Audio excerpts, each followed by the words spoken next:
Good morning, everyone, and thank you for joining us today. We've got Louise, we've got Claire, we've got Austin, we've got Jane, and we've got also Carla joining, joining the class in the background. So you can look at any of them and just, if you feel lost, just have a look at what they're doing, but I will be cueing from my end. I hope everyone is well, and yes, we hope we enjoy the class all together. And please do give us some feedback. This is quite a new experience for us, so we would love to learn as we go along. Thank you, everyone. So if we all lie down on our backs and just try to kind of settle and be nice and comfortable. So we will need your mat, we will need either a cushion or a small towel so we can support and prop the head. And if we all come onto our backs with feet in hip-width apart distance roughly, knees nice and soft, so we're gonna bend the knees to ease off any pressure on our lower backs. And just be aware of whether you can release the whole back of the body into your mat and then allow the head to be supported. If you need a cushion, this is the time to place your cushion behind your head. Now, the most important thing to mention here is because we can't see you, it is really important for you to stop if you feel that any of the exercises are causing discomfort or you're not quite sure how you've got to do those exercises correctly. Okay. So we're going to start with a few minutes of just allowing the body to relax and settle into the mat. And then from there, we're going to slowly start adding on some simple Pilates movements. So the first thing we want to do is just as the body is nice and settled on the mat, we're just going to bring our awareness first into our breath. So spend a little moment first to notice the quality of the breathing, and what we're interested in is how are we breathing right now. So check the inhale, check the exhale. And before we start changing anything, we just want to check whether there are particular areas which already feel quite restricted, what we call compressed, or where you feel that there is quite a lot of tension which we've been building up through the day. So we're going to start using a little bit of imagery to really allow that breath to help us to open the body from inside out, and just to kind of tease those areas of tension and to see whether we can find a little bit more give there. So let's start with a nice and deep inhale through the nostrils. And then we're going to encourage the exhale to happen through the mouth.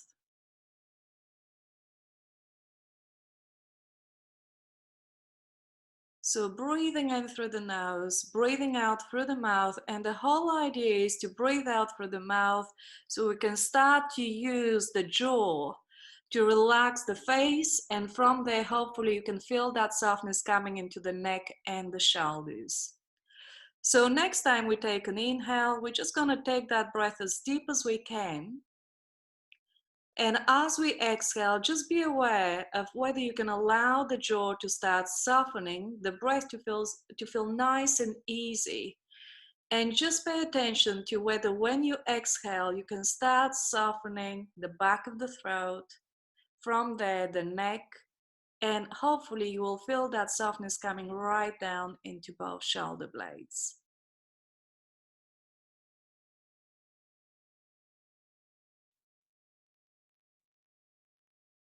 And as we become a little bit more aware of the breath, we can use the imagery of our breath trying to open and expand every single vertebra of the spine.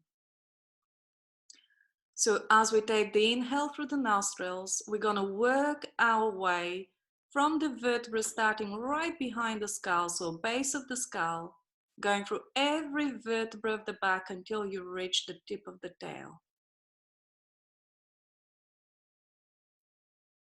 And if the breath is quite restricted, you may find that you can't quite go right down to the tip of the tail, so just go as far as you can.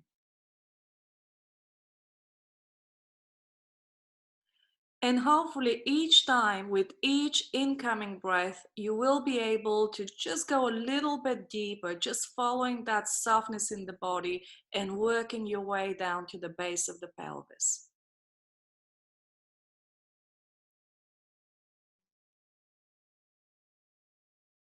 The exhale is where we want to just notice and feel whether the exhalation can start to bring a little bit more of this real relaxation or softening effect, starting from the forehead, working your way through the eyes. So just checking whether we can allow the eye to settle further back into the base of the skull, whether the eyelids are nice and soft.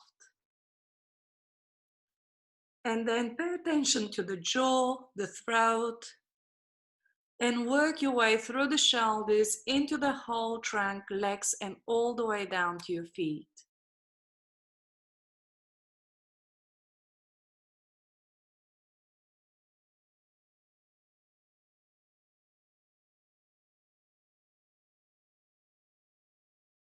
Try a couple more breaths.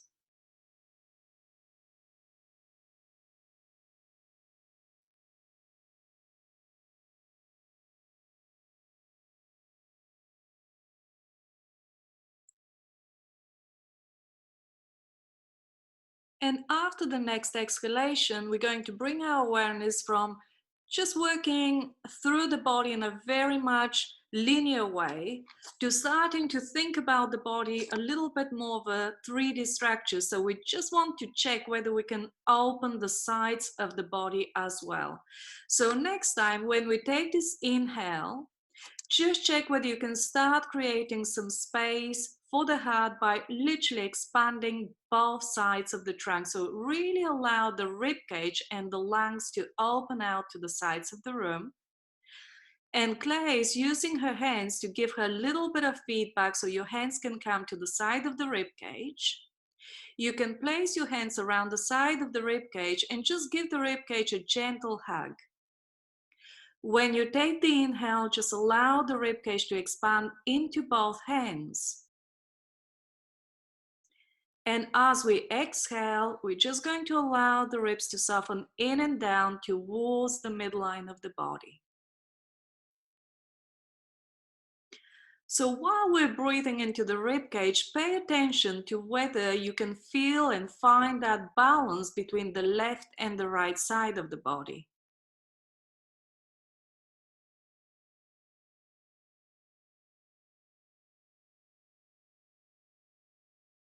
And also whether we're engaging the whole lung.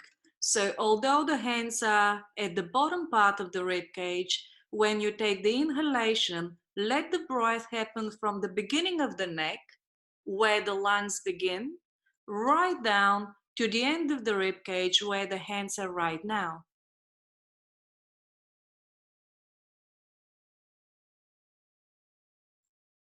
And still being very aware of just allowing the exhalation to bring a little bit more softness to the body.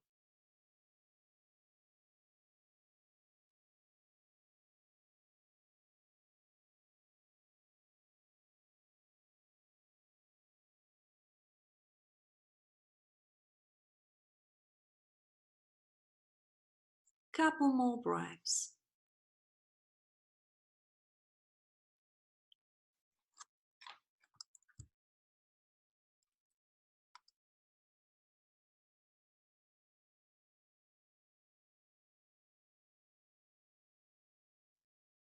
And as we finish this next exhalation, we're just going to take the arms to the sides of the body and just bring your awareness to the breath into the trunk and just pay attention to whether you've got a little bit more freedom, a little bit more give to really work through the trunk of the body and just finding that feeling of the body being a whole part rather than a real selection of bits and bobs which we're using individually. So once we start with the inhale through the nostrils, work your way through the trunk, and if you can, take it into the legs right down to your feet.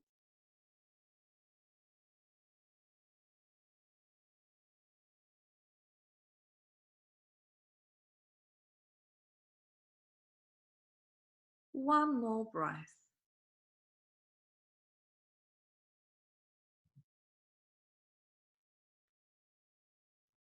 So from here, we're going to bring our awareness and our attention to the pelvis. We're going to start first by just opening the body up and just creating a little bit more of an open and broader base of support. So we're going to bring the awareness to the back of the pelvis and slowly start to explore this forward and backward movement where the pelvis tilts towards the chest and then away from the chest. So if we had the clock on the top of the pelvis, the movement at the moment is happening between 6 o'clock. Let's say 6 o'clock is your pubic bone, 12 o'clock is your navel. So it's a movement which is happening, which happens between 6 and 12. And it's a really nice, easy rocking movement. So as we are moving the pelvis forwards and back, just be aware whether you can allow the movement to trickle up the spine, right up to the top of the skull. So we just want to allow this movement to work its way through every vertebra of the back until you reach the head. And remember that the head is where the brain is, so it's part of our nervous system. So we want to make sure that the head is invited into the movement. So the head movement is not separate to the spine. It's part of it. So as the pelvis starts to move towards the head naturally will tip back. So your eye gaze will move towards the back of the room. As the pelvis starts to move away from the head will be moved forward towards the feet again. So it's very much what we call a reciprocal movement, where if the pelvis moves, the head participates. If the head moves, the pelvis has to come with it.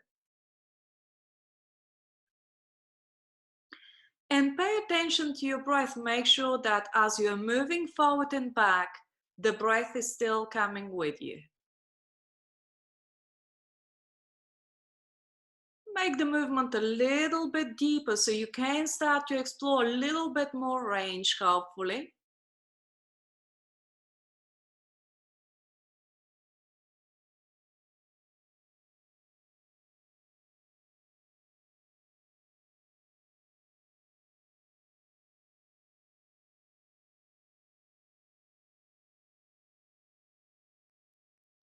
Couple more.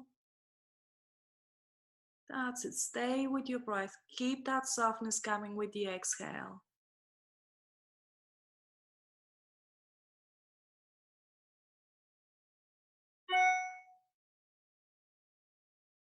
And from here, we're just gonna start naturally moving into bridge. So just allow the pelvis to settle into fairly neutral place. And we're going to allow the feet now to literally take most of the weight. So we're gonna stand on our feet, start sending your knees forward and over the toes, pick up the pelvis, pick up the spine. So just go as far as you feel comfortable. Inhale at the top and use the exhale to just allow the vertebrae to soften back down.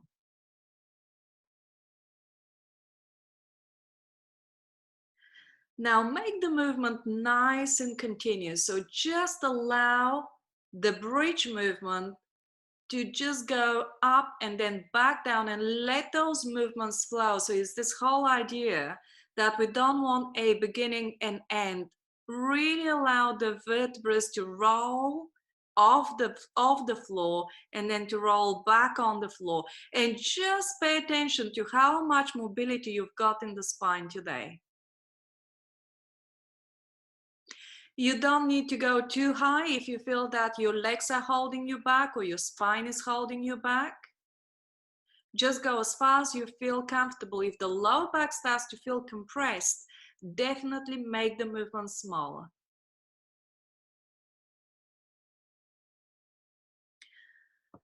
So naturally, what I find is we tend to carry more tension on one side of the body. So just be aware whether when you're rolling down through the vertebrae of the spine, you actually can feel that one side of the body feels a little bit tighter. Also, from personal experience, what I find is that the top part of the rib cage seems to be where most of our tension resides. So as you are coming down the spine, just be aware whether you can find a little bit more space between each two vertebrae of the back.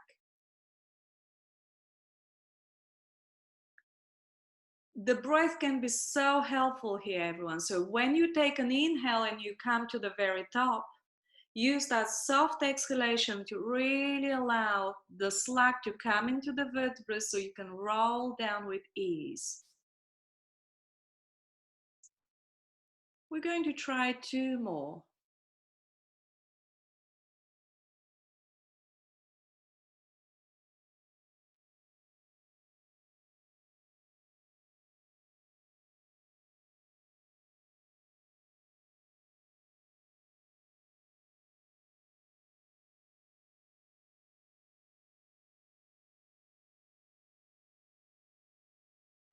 So next time, as you come all the way back down, just settle and rest in neutral position. So from here, we're going to go into another real favorite and quite basic, but literally these are our bread and butter exercises. So the next exercise is going to be femur arc. So as the base hopefully feels a little bit more open, just check where you need your arms in relationship to the body. So the closer the arms are to the trunk, the smaller the base of support or the harder the movement. The further away they are, the more support you will receive from the arms. So you just want to find this right place so you don't have to grip and tense from the neck. So the arms will rest nice and comfortably. The back of the body is nice and heavy. We're going to pay attention to the pelvis and also the feet. So we're going to allow the feet to become a little bit more settled into the mat. And in your own time, when you feel the back of the body being heavy, just give a little bit more weight to one of the feet. So as the other foot starts to feel a little bit lighter, float that knee up to roughly 90 degrees. So now pause there, and as you can see with our teachers, most of them have their leg a lot further in, so it's definitely past 90 degrees. You want to find that place where the leg is not working hard to be there. Allow the back of the body to remain nice and heavy and slowly float the opposite leg up to 90 degrees as well. Okay. So before we begin, just make sure that your back feels comfortable, arms are where you need them, and also the legs are just resting into the pelvis, but we're not gripping through the front of the thighs. So make the movement nice and easy. We're going to choose one leg and slowly start allowing the hip to open and the leg to travel down as far as you wish. Once you feel that this is as far as I would like to go, float the knee back up, try to reset the legs and just let the opposite leg repeat the movement. Wonderful. So stay with this movement and just be aware when the leg starts to travel down and open the hip, what happens to the head, neck, and shoulders. So as soon as you start feeling a gripping sensation coming from the head, neck, and shoulders, we're using way too many muscles to really support the trunk. So what I will advise you to do is, as soon as you start to feel any involvement from the neck, I need you to stop the leg at this point and float it back up to the resting position, which is roughly beyond 90 degrees. Excellent. So now we've established this healthy, safe range. What I want you to start connecting to is your breath, and let's use the breath to create the incomers, the core stability, which the body needs, or the amount of stability can be altered by how we breathe. So try to lower the leg on the inhale. Notice how you feel. And also try to lower the leg exactly in the same way, but with the exhale, and just pay attention to whether it feels easier or harder. And I will advise you to choose the breath which just allows this movement to feel easier rather than choosing the harder option. So breathing in as you lower the leg down or breathing out as you lower the leg down, it really doesn't matter as long as you're breathing and you're choosing the type of breath which works for you. So as we can see from our teachers, their legs are starting to go a lot lower. So they're starting to find more strength in the trunk, but also their hip flexors are starting to expand and extend with a lot more ease. So if we're able to touch the ground, which I can see from my screen that a lot of them are starting to do, we're going to just add a little extra to this movement. So next time, as the foot starts to come down and touches the floor, just allow your toes to stroke the mat. So you're going to lengthen the leg forward and away from the head. Then slide the foot back in and float the leg back to 90 degrees. Then change sides. The opposite foot will slide into the floor. We're gonna stretch this leg as far out as we can. Then slide it back in towards you and into 90 degrees. So make the movement continuous and start to pay attention to the relationship head-pelvis. Be aware of your lower back. So because the leg is connected via muscles to the lower back, check that the lower back doesn't overarch to allow the leg to extend. So we want to literally find this fine balance between how much length we can find into the flexors of the hip and also how much strength we've got into the trunk. So we don't want to compromise our back because we want to take the leg too far.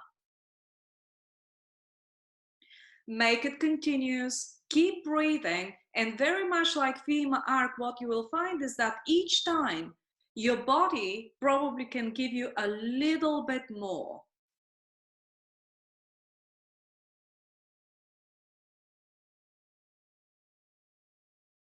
Couple more times. Make sure you're breathing, everyone, and just keep paying attention to the head, neck, and shoulders. Make the next one the last one, and from here, bring the knees towards the chest. As the knees come to the chest, just rock from side to side. Yes, ease off any tension which we may have in our backs right now.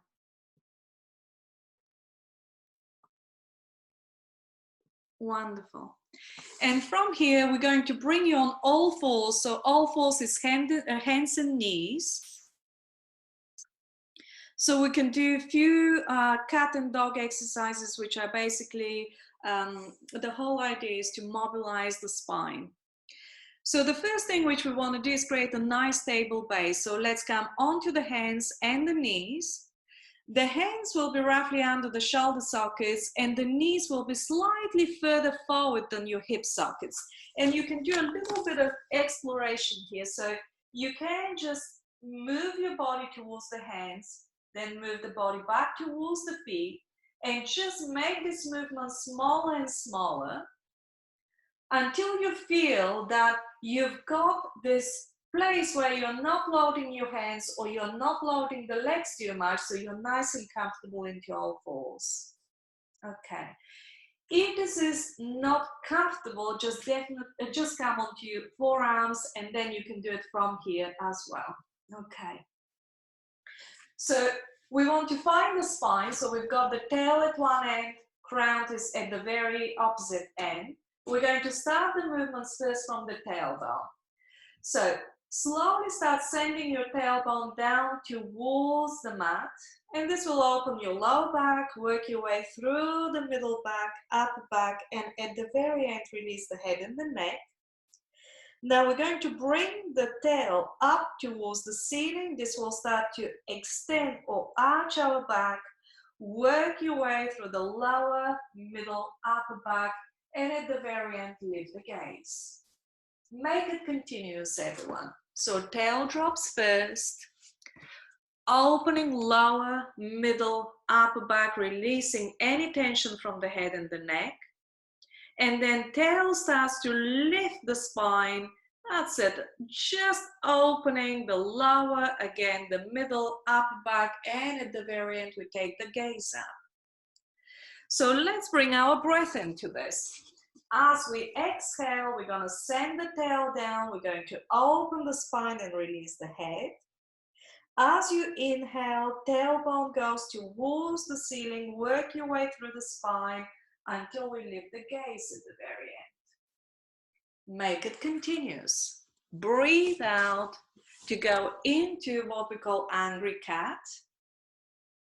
And breathe in, which is the dog's tail exercise, really allowing the spine to extend in the opposite direction. Few more times. Now check whether you can play with your breath and make your breath a little bit deeper so we can start opening the body further from inside out.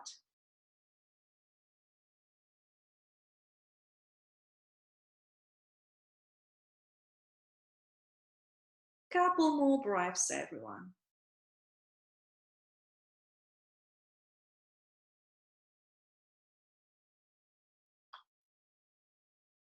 And make the next one the very last one.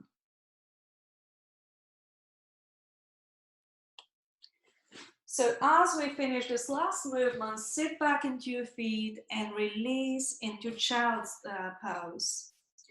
If you feel that your arms are struggling here, just bring your arms by your sides, hold and breathe.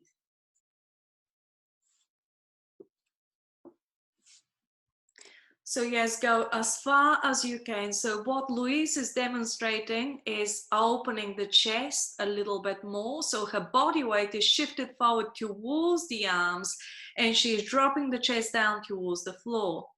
If we look at Austin, Claire, and also Carla, they're bringing the sit bones back, and Jane, that's it, to actually open the lower back. And really, whichever option you choose, they're both very, very good options. They're just targeting different parts of the spine, but make sure that you're breathing into it and you can ease your body into the floor with every exhale.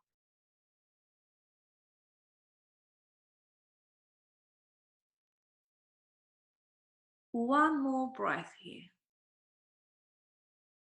And then slowly restack and let's come into seated. So for seated, this is the last quite basic exercise, but as I'm saying, it's one of the important exercises to allow the spine to mobilize is mermaid. So for mermaid, the challenge here is to find a comfortable seated position. So I've got this towel. If you feel that you're one of those people who are tight in their hips, just allow the towel to be underneath you, so that will give you a little bit more lift and you can come in cross-legged position. If you feel like you've got the range in your hips, then Z-sit is quite a good way to actually settle for mermaid, because then you can open the hips a little bit further. So for the mermaid exercise, the arms will come to the sides of the body. And just allow your fingertips to rest on the mat, which you can't see from my view, but you can see that the other teachers are doing it really well. So choose one arm, doesn't matter which one. So the hand will slide along the mat and this will guide the spine up and over the pelvis. So just go as far as you can. Pause here for a moment and channel your inhale into the rib cage.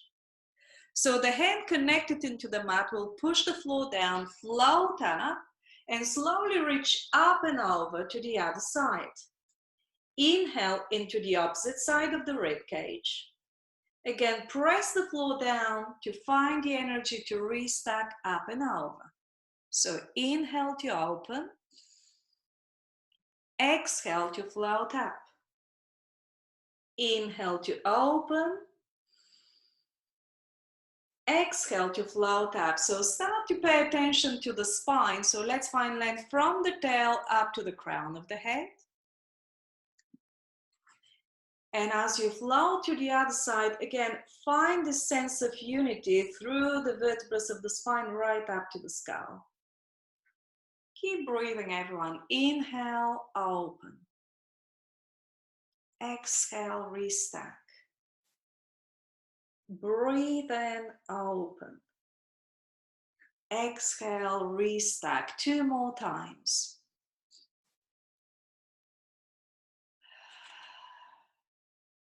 And this is our last one.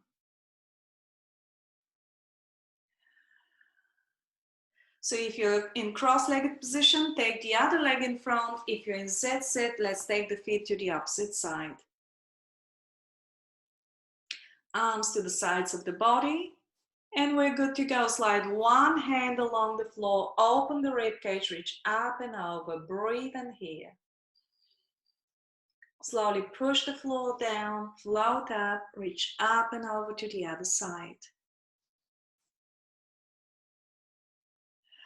So keep now that length from the tail to the crown of the head. Be aware where the head is, so make sure that the head is not too far forward. Couple more breaths, everyone.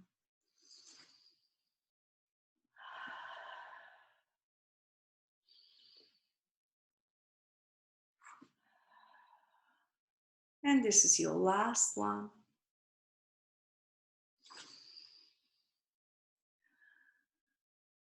And come back to neutral. We're going to cross the legs. So this is very much a short session of Pilates where we've put all of the basic exercises, some of the most important exercises I feel. So if you want to do something at home, or if you're a real beginner, these are probably a good movements to begin from. We will be trying to do our live classes where you will see a lot more variations. You will see also all of our team teaching different classes. So you roughly know what our signature is like. We're all very unique in the way we teach. And you can enjoy this lovely variety of different classes. So just look at the timetable and come and join us most of the days of the week. We will try our best to have a class a day. But yes, keep yourself moving, make sure that you're well, and we look forward to seeing you next time, everyone. Thank you very much, and goodbye.